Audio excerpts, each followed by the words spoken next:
notre profession, c'est ça. L'État gère le travail. Parce que le travail est producteur de richesse. Ok? Et on voit la bonne santé d'un pays par rapport au travail. Et voilà pourquoi quand il y a des taux de chômage qui sont élevés, les politiques s'inquiètent. Parce que s'il y a trop de chômeurs, c'est qu'il n'y a pas assez de travail. Et l'économie de l'entité, de la société, du pays ou de la ville chute. Ok? Donc le travail produit toujours quelque chose. Et je viens te dire ce matin qu'il est bon de travailler pour les hommes. Ok? Afin que les hommes s'enrichissent. Afin que leur société aille de l'avant. Mais il est encore bon pour nous, enfants de Dieu, de travailler pour la société de notre Père. Amen. Alléluia. Amen. Nous travaillons beaucoup pour les hommes, mais nous travaillons très peu pour Dieu. Alors que Dieu aussi veut que nous puissions travailler. Parce que le business de Dieu est là. La société de Dieu aussi est là. Il a... Oh, on nous appelle des ouvriers, n'est-ce pas? Amen. Les ouvriers, ils travaillent où? Dans une société. Dans une entreprise, n'est-ce pas? Amen. Donc ce n'est pas péjoratif de comparer l'œuvre du Seigneur à un business. Amen. Ce n'est pas péjoratif du tout. C'est un business. Alléluia. C'est un business. Parce qu'il y a une formation, il y a un investissement, il y a un contrat d'emploi et il y a un salaire. Est-ce que tu peux dire Amen? Amen. Amen. Il y a un salaire. Et c'est Jésus lui-même qui nous dit qu'il y a un salaire à travailler pour Dieu. Alléluia. Amen. Je viens te rappeler de ne pas oublier. C'est bien d'aller travailler chez Colruyt. C'est très bien d'aller travailler dans ton entreprise où tu travailles. Mais en tant que chrétien, nous devons travailler pour notre royaume. Amen. Alléluia. Amen. Tout ce que nous faisons, nous travaillons pour ce monde. Et d'ailleurs, ton patron, c'est un occultiste. Tu travailles pour lui. Quand tu fais gonfler son chiffre d'affaires, lui aussi il prend sa dîme, il va déposer chez celui dont il tire sa force. Et tu contribues à cela. Nous contribuons à cela. En contrepartie, le business de ton père, tu le délaisses. Tu ne t'en occupes pas. Alléluia. Ce n'est pas ton affaire. Alors comme je l'ai dit le vendredi, tu restes un enfant. Parce qu'un véritable enfant devient mature lorsqu'il commence à s'occuper du business familial. Est-ce que tu peux dire business familial? Nous avons un business familial. Si Dieu est ton père, Dieu a un business. Et tu dois t'occuper de son business. Pourquoi? Parce qu'il y a une récompense. Il y a un salaire. Alléluia. Mais tu es trop pris par le business du monde et peu pris par le business de ton père. Mais tu cherches à ce que ton père te bénisse. Tu cherches à ce que ton père te fasse du bien. Mais tu es incapable de t'occuper du business de ton père. Tu n'es pas un bon enfant. Alléluia. Ou tu restes à l'étape d'enfant. Parce que lorsque l'enfant devient fils, il comprend que le plus important, c'est le business familial. Pourquoi? Parce que le business familial, c'est ton héritage. Amen. C'est pour toi. Voilà pourquoi tu dois te donner durement pour le business familial. Je t'ai relu l'histoire de la femme samaritaine, n'est-ce pas? Pour que tu comprennes que dès que la femme se présente à Jésus-Christ, dès que Jésus lui parle, dès qu'elle comprend qui devant lui, dès qu'elle comprend que c'est plutôt elle qui a bénéficié de lui, que lui n'a bénéficié d'elle, depuis ce jour-là, elle signe son contrat à durée indéterminée. Alléluia. Amen. Chose pour lesquelles les gens se battent. Il y a un contrat. Dans la société où je travaille, il y a beaucoup d'intérimaires. Alors, pour leur faire travailler dur, on leur fait miroiter un contrat.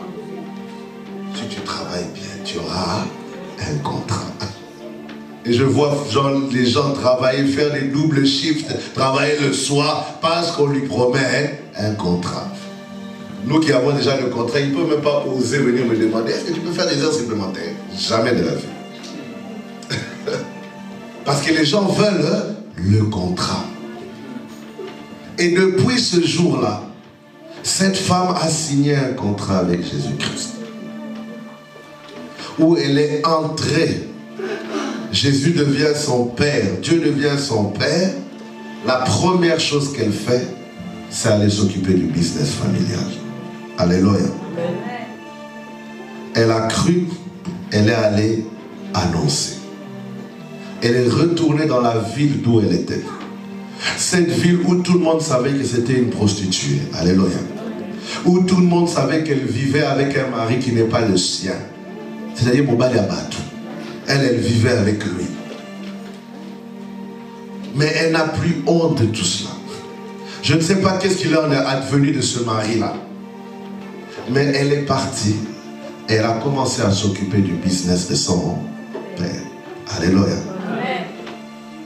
Car sache-le, bien-aimé, pour ta vie, pour ta bénédiction, que nous sommes sauvés pour sauver. Donc il y a un travail que nous devons faire. Tu dois travailler pour ton Père. Amen. Amen. Pour le business de ton Père. Tu dois faire quelque chose. Sinon, tu n'es pas un bon enfant. Tu n'es pas un bon enfant. Parce que tu ne t'occupes pas du business de ton Père.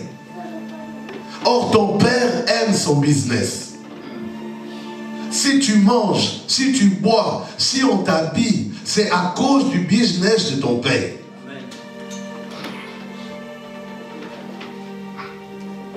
Et si toi tu détruis, tu seras détruit. Voilà pourquoi, bien aimé dans le Seigneur, il est dangereux d'être dans le business du Père et de jouer avec le business du Père. Parce que c'est le Père lui-même qui va frapper. Alléluia. Ceux qui viennent à l'église et qui blaguent, qui font du n'importe quoi, qui font du désordre dans l'église, c'est le business de papa. Amen. On ne blague pas avec ça. Il y a des représailles. Terrible alors. Terrible. Que tu ne verras peut-être pas aujourd'hui. Mais tu vas vivre les conséquences dans ta vie. Amen. Amen. Jésus-Christ est mort à la croix. La Bible me dit qu'il a porté une couronne d'or dans les cieux.